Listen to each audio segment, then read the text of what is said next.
at pagkamakasarili. Kaya kapag may mga darating sa iyo, because of that greediness and selfishness, nasisira ka dahil sa mga tinatanggap mo. Hello, are you listening? Meron mo ba kayo nakitang tangki na pinuno ng tubig na walang faucet?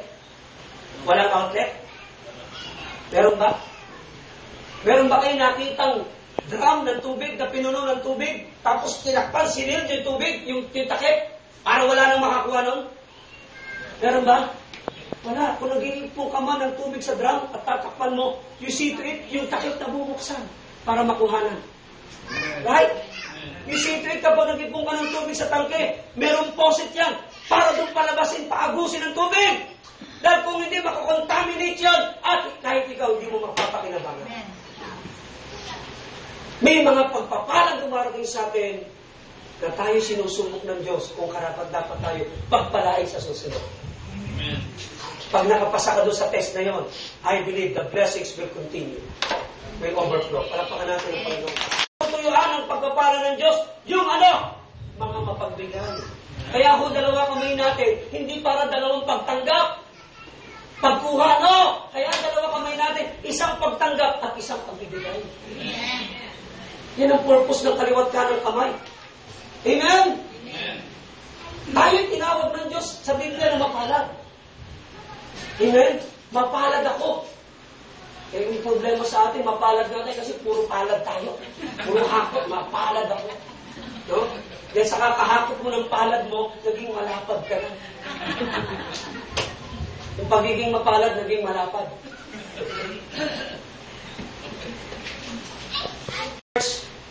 Demonstrated their unity.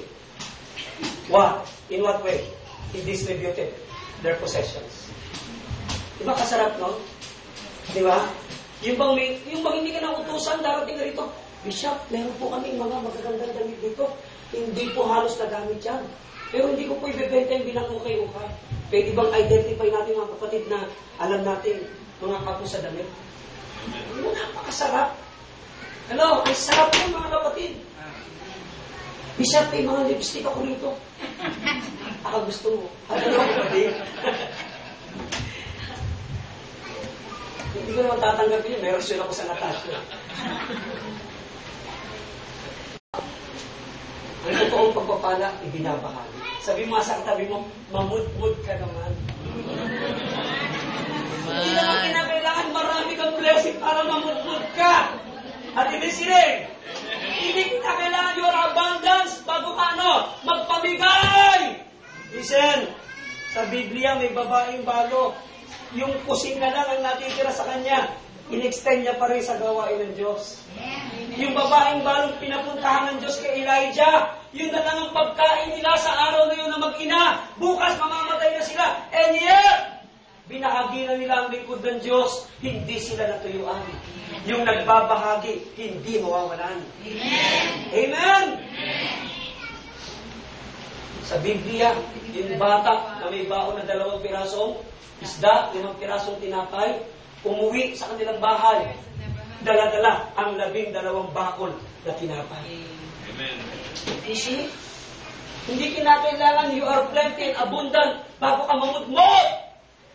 Kung sa kukunti na meron ka, hindi ka makapag-extend ng blessing, how much more kapag marami na yan?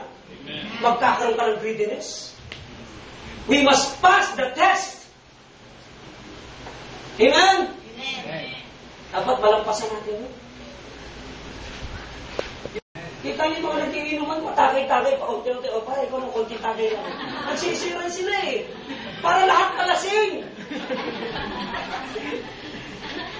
Kaya lang iba nalalamang saan? Sa pulutan.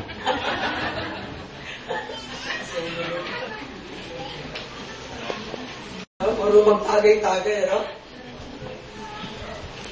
Pangatlo, pang-apat.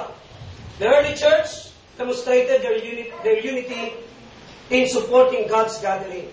Acts chapter 2, 46-47. Sabi ron, they meet in the house and in the temple. Lagi silang present sa mga gawain. Eh, karamihan sa inyo, absent.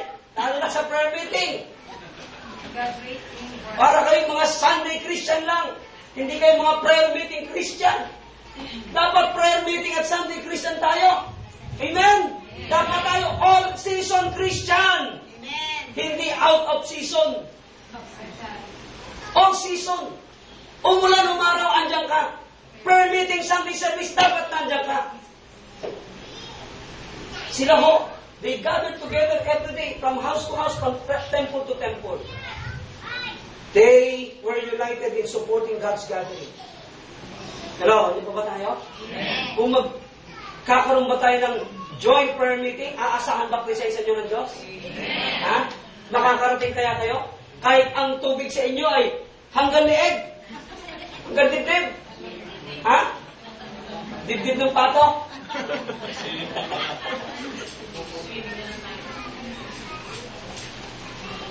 The Holy Spirit loves to manifest, loves to move His power when there is unity among the believers. Ulitin ko, mga kapatid, makinig tayo mabuti. Ang banal na Espiritu, gustong-gusto niyang ipahayag ang kanyang kapangyarihan. Gustong-gusto niyang kumilos na may buong kapangyarihan kung saan may pagkakaisa. Hello? Ako naniniwala, ipinakita ng Diyos yung nangyari sa mga estudyante natin ito na pagkapanalo. It's divine favor of God.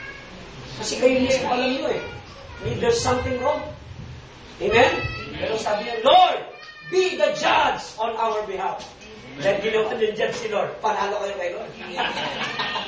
God, the judge, is on your side. Amen? Ang hukom ay nasa panig nyo. Praise God. One of the genius general by the name Napoleon Bonaparte, he once said this quotation, "United, we stand. Divided, we fall." Sa pagkakaisa, tayo mananatiling nakatayo. Sa pagkakabahabahagi, tayo madaling maglalaon.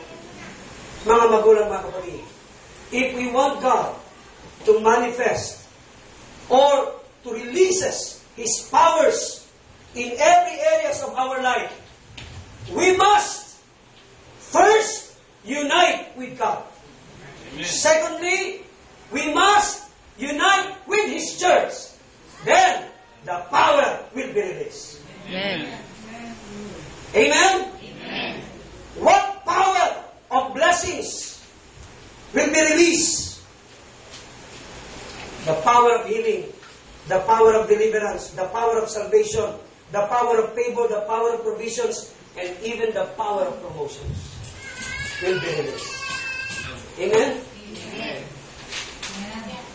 Will surely be ours, for that is the power that unity brings.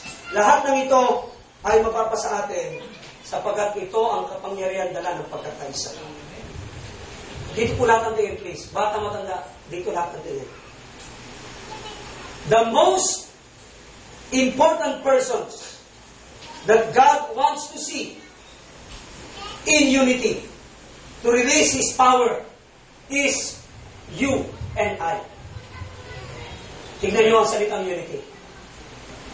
Ang nasa unahan ay you, ang nasa gitna is I. Walang unity if there is no you and I. Hello? Amen. Ito ho ang dalawang mahalagang tao na inaasahan ng Diyos para magkaroon pagkakaisa. It's between you and I. Ano basa nyo sa unity? Kung walang you, saka walang I. NDY. Meron bang meaning? Bakit nagkakaroon ng meaning yun? Kapag sinamahan mo ng you, saka ng I. It becomes one powerful word. Unity. Amen? And unity brings power. Not just power. Not just ordinary power. Supernatural power. Power that comes from God. Without unity, there is no power. Without you and I, there is no unity.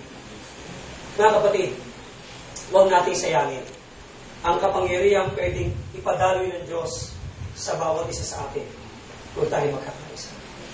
Walang imposible kung may pagkakaisa. Amen? Tumayo tayong lahat.